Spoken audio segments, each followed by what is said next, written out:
The construction industry, it's a team sport. For decades, we have spent an enormous amount of effort on our physical safety. And we've improved that so much exponentially over the years, and that has just been absolutely critical. But something that we haven't focused on is our mental health. The reality is, mental health is the foundation of all of it. And that's something that we've learned that we need to work on, and we should have been working on in tandem with our physical safety. Mental health and suicide is the most common cause of death on a construction site compared to things you might think of like falling or electrocution or other things like that. Whether it's related to the pandemic, whether it's related to the supply chain, workforce demands, and workforce shortage. We're not really sure what's causing it, but assuming that that's probably one of the factors.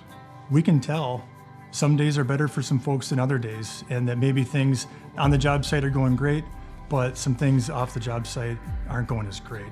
Some of the signs would be, somebody that's normally not late for work or not tardy. They could be now late all the time, or maybe just not show up for work, or just show up moody, or they could segregate themselves at lunchtime versus interacting with some of their employees. Signs of chemical dependency. They may, come to work, maybe, had a few drinks, or maybe did some other substances and whatnot, but just some signs where they just normally not themselves.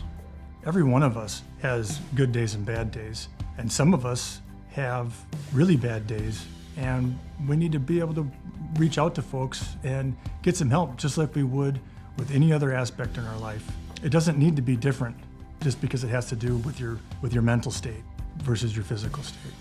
You want to be just the average Joe on the job, you don't want to be thinking that you're different from everybody else, and you think that maybe if you talk to somebody, they're gonna joke with you or harass you about it. But in retrospect, I think a majority of people in the construction industry need to talk to a therapist.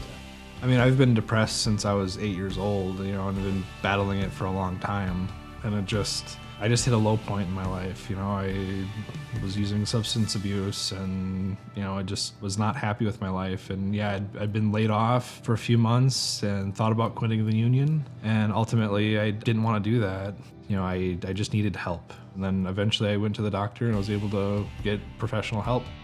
I do wish people would just ask you how you're doing a little bit more, and everybody jokes about stuff, and they can joke about mental health, but I think they just need to be a little more serious about it. Everybody's important on a job site, no matter what trade you are, no matter what religion you are, what sex you are, or anything. We just want to make sure that everyone has the tools they need to kind of help others, but also if you're struggling too, that you have the knowledge and the ability and the environment to seek for help as well. As we move forward, I expect to see more talking about it through Toolbox talks, more trainings, but getting rid of the stigma.